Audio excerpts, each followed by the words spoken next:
Hey everyone, welcome to the show. I have a bunch of updates about investigations into Donald Trump and his allies. There was a lot of late breaking news this morning and last night.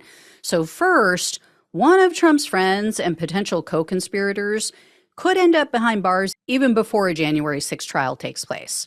Patrick Byrne, as you guys might know, he's often referred to as the Overstock guy. He was the CEO of that company before it was revealed that he had a romantic relationship with Russian spy Maria Butina. Remember her? She had a relationship with a lot of people in the Republican Party. And so he was forced to step down. Anyway, you guys might recall Byrne took part in that batshit crazy meeting in the Oval Office in December of 2020.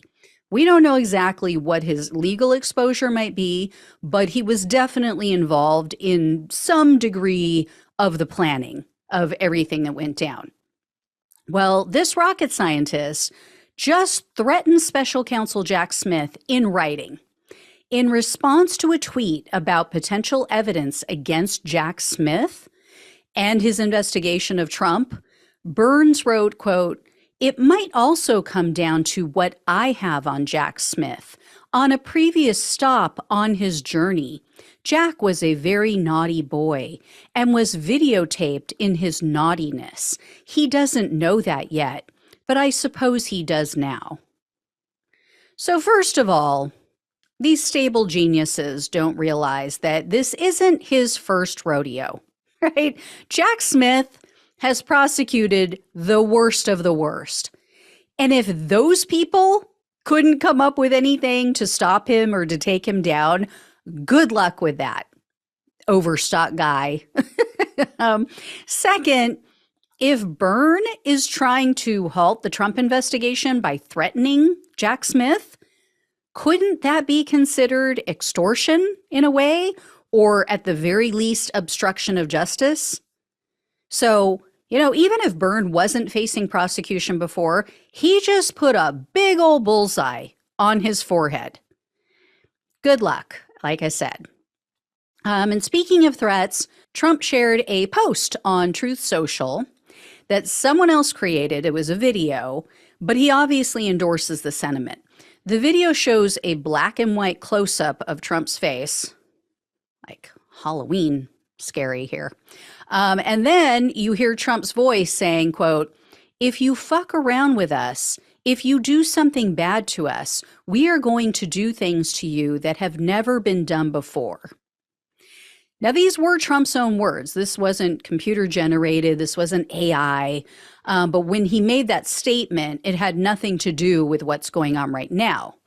The threat is clear, though, right? So let's just hope the FBI has eyes on whomever it was that created that video.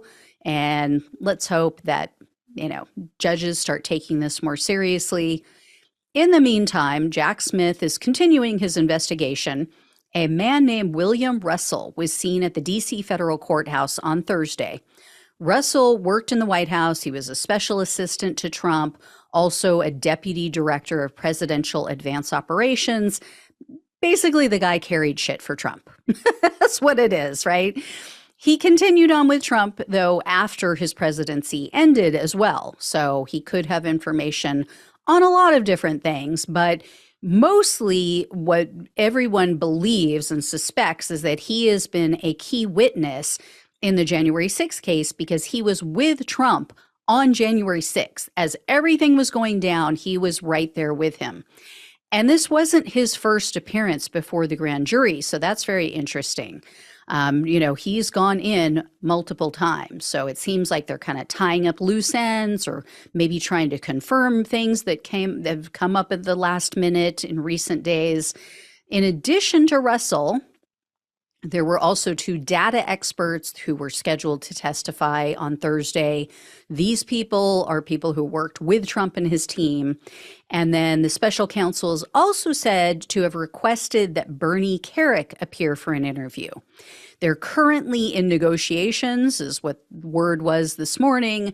They're, trying to work out and ferret out all the parameters of his appearance, if he is going to make one. Kerik, you guys might know, he's a Trump minion. He worked very closely with Rudy Giuliani to try to keep Trump in office, so he knows where all the bodies are buried as well, or at least a good deal of them.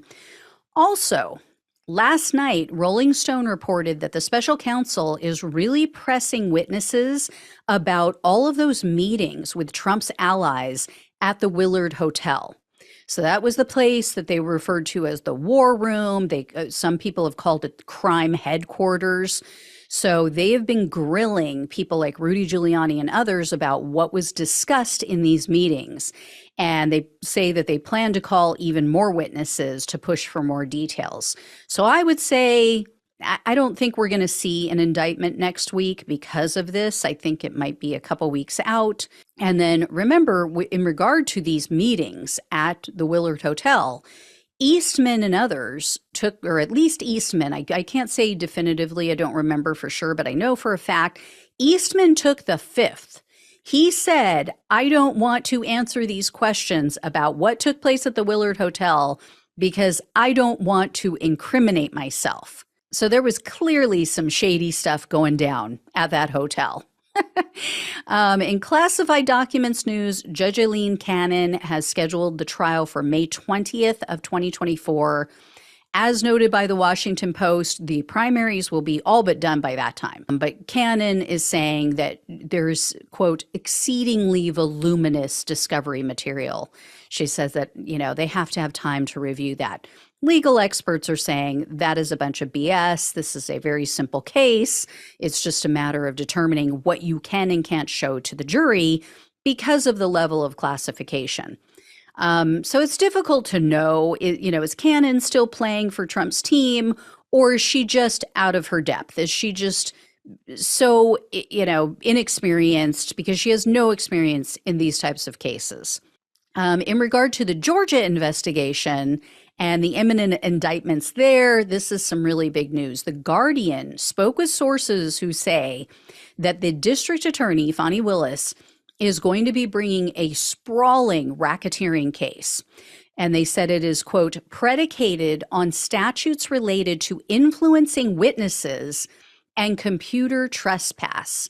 They also say that even though Coffee County, Georgia, lies outside of her jurisdiction, the racketeering statute allows her to charge Trump allies who broke into that county's election equipment as part of a broad conspiracy. So that's the benefit of going with racketeering, with the RICO charge. Trump knows when it comes down to it, these local yokels who committed crimes on his behalf, they are not going to be willing to go to prison for him. They're going to sing like canaries. They're going to spill the beans. They're going to spill the tea. That's why I believe his legal team is still freaking out. They have once again filed a 650-page motion just today to try to stop Willis from bringing charges. As I mentioned the other day, Trump's team filed a very desperate plea to try to stop Willis with the Fulton County Superior Court. They also filed with the Supreme Court of Georgia, but the Georgia Supreme Court kicked them to the curb. They said, no, sorry, you have no case. You have no reason to stop this.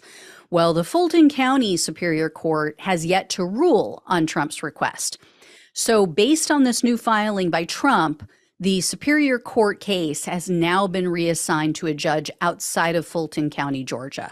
I think they just want to make sure that it doesn't look like the Fulton County DA is, getting favors or getting special treatment and they're ruling in her favor because it's her county.